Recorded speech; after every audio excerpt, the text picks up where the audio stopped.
As a CEO, as the leader of your team, one of the most important things you can do is tell your team when they are doing something right. But if you do it the wrong way, not only will it stop moving you forward, it may actually take you and your team backwards. I'm Alex Sharfin, and this is the Momentum Podcast, made for empire builders, game changers, trailblazers, shot takers, record breakers, world makers, and creators of all kinds. Those among us who can't turn it off and don't know why anyone would want to. We challenge complacency, destroy apathy, and we are obsessed with creating momentum so we can roll over bureaucracy and make our greatest contribution. Sure, we pay attention to their rules, but only so that we can bend them, break them, then rewrite them around our own will. We don't accept our destiny, we define it. We don't understand defeat because you only lose if you stop, and we don't know how. While the rest of the world strives for average and clings desperately to the status quo, we are the minority, the few, who are willing to hallucinate there could be a better future, and instead of just daydreaming of what could be, we endure the vulnerability and exposure it takes to make it real. We are the evolutionary hunters, clearly the most important people in the world, because entrepreneurs are the only source of consistent, positive human evolution, and we always will be. One of the concepts I share with entrepreneurs all the time is the John Gottman rule. It's commonly known as the 5-to-1 rule in therapist circles. John Gottman is actually a psychotherapist, and he works in the relationship world. And if you've listened to me for any length of time, you've heard me talk about John Gottman over and over again, and you've probably heard me talk about the 5-to-1 rule. There's a reason why I think Gottman is such a powerful author and thought leader when it comes to relationships, because he collected tons of data rather than just making assumptions, rather than studying human beings at a distance. He collected tons of data in healthy and in unhealthy relationships, and he came up with arguments for what we need to have in a healthy communication relationship. And in a healthy relationship, for every 5 positive interactions you have with someone, you can have 1 corrective interaction that's effective, that gets heard, that they actually can react to. If you have less than that ratio, chances are you're not going to have an effective or positive relationship with somebody. Now, this is just as much in your marriage, your relationships, with your kids, as it is with your team members. Now, here's the challenge. As CEOs, as entrepreneurs, as evolutionary hunters, we have a negative bias in communication. Here's what I mean by that. We are always looking for what's wrong. Where's the opportunity? What can we do better? What can we move forward more? What is the exception? What are we not doing yet? We're constantly looking at where is the deficit? Where is the miss? And the challenge is that a lot of CEOs that I've talked to, a lot of entrepreneurs that I've shared this with, they start trying to communicate accolade. They start trying to communicate positive interactions, have positive communication interactions with their team. But the problem is they add a but. and here's what I mean by that. They say things like, hey, great job, but, and it sounds something like this. Oh, I just want to congratulate our designer on getting 10 of the designs that we need, but now all we need is 13 more, and I really appreciate it. That doesn't sound like positive interaction to me. That sounds like a corrective interaction. In fact, it sounds something like this. I really want to congratulate HR. We have 3 new people starting this week, and I just want you all to know we only have 10 more open positions. Again, that sounds corrective. You, as the CEO, might hear that you tried to be positive, but because you followed up immediately with corrective, it just doesn't work. Like, sales, I want to let you know we had a record week, but we still haven't hit the conversion rate we want, but I really appreciate you guys. See, as soon as you add a but to any type of positive interaction, here's what you do. You completely deflate the positive. In fact, it can actually become more negative than if you had just said nothing. You don't balance out with that. In fact, people who get corrected in that way don't hear the positive. They just hear that they missed. And if as a CEO, this becomes your method of communication, you become incredibly confusing to the people around you. Because what they're hearing is, I think I know what they're hearing is, I think he says something is positive, but then it really doesn't sound that way. So they don't really know which direction to go. And here's the issue. As a CEO, if you're not telling your team what they've done right, if you're not giving them positive feedback, if you're not telling them what you really want them to do, then you're going to end up in a position over and over again where your team is focused on the negative. Here's why. What you focus on expands. what you consistently talk about with your team expands. If you only had one way to communicate with your team, either one, correcting everything they did wrong, or two, only being allowed to tell them what they did right, you tell me which CEO, if there was one that could only tell their team that what they did wrong and one that could only tell their team what they did right, which CEO would have a more successful company? I guarantee you, I know it's going to be the CEO who can only communicate the positive. Because if you try as a CEO to go for a week with just telling your team what they've done right, you will see at the end of that week, you make massive progress. Because it's not just what you focus on expands, it's what your team focuses on expands. And if you're the CEO who's always communicating the positive, who's always telling your team what you want them to do, your team is going to move forward like crazy. Now, the challenge is, it's really hard to do that because when you see something wrong, when you see a challenge, when you see an issue, you want to be able to communicate it. So here's how you earn the relationship capital to be able to communicate an issue. You consistently and constantly communicate what's going right without a but.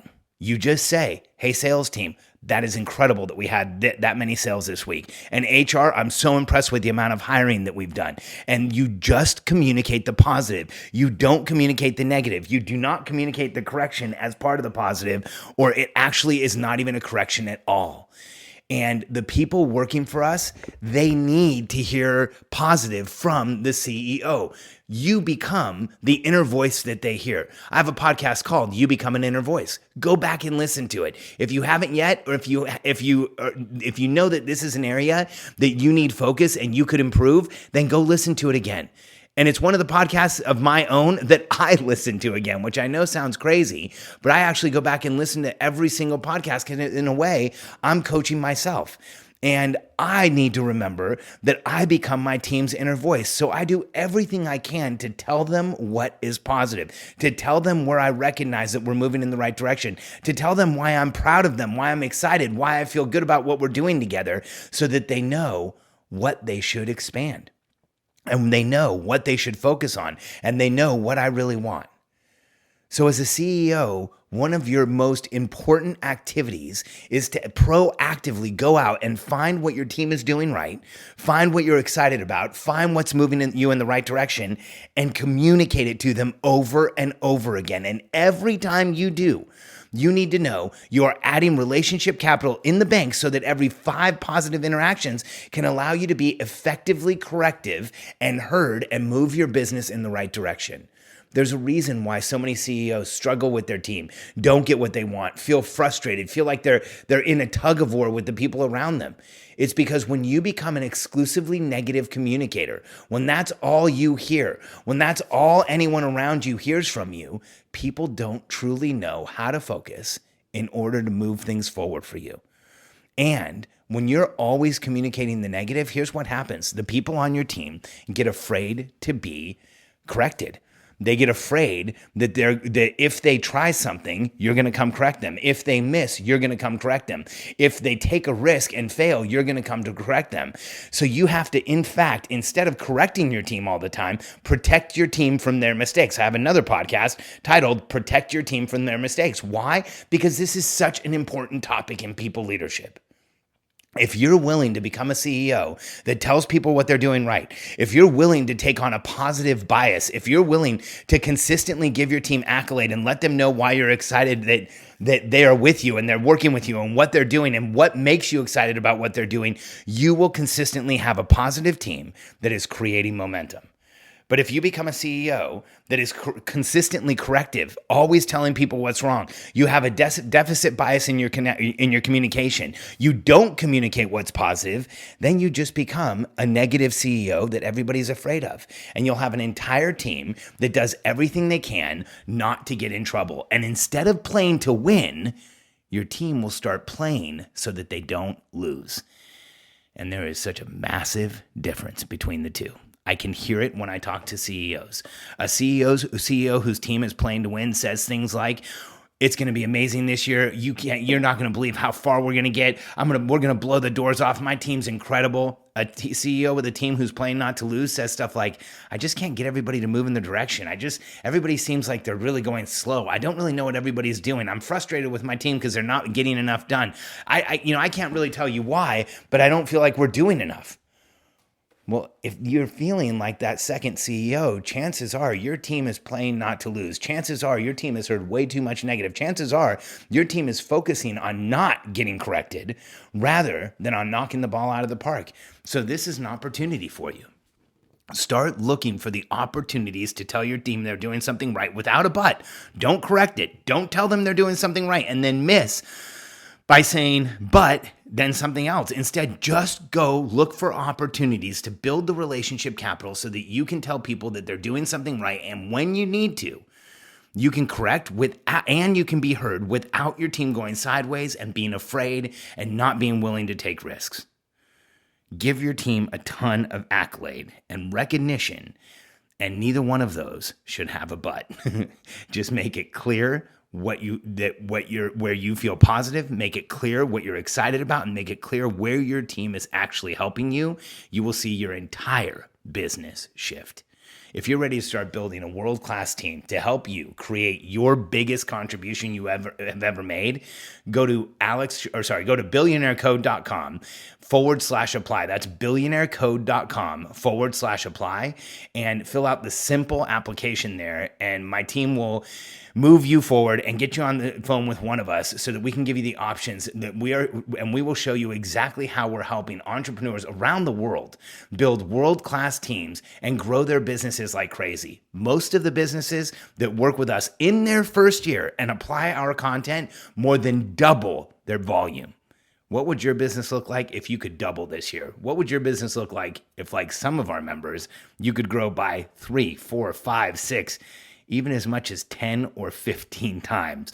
We've helped businesses explode. And if you have a massive opportunity and you're ready to build the infrastructure around it so that you can make an incredible contribution and a ton of money, we want you to be massively profitable. Go to billionairecode.com/apply. Let us help you build the infrastructure of people and process around you to grow like crazy. Let us show you how to plan your business strategically so that you can anticipate what's needed next. And let us show you how to communicate with your team so that everyone's going in the same direction and you all go forward faster together.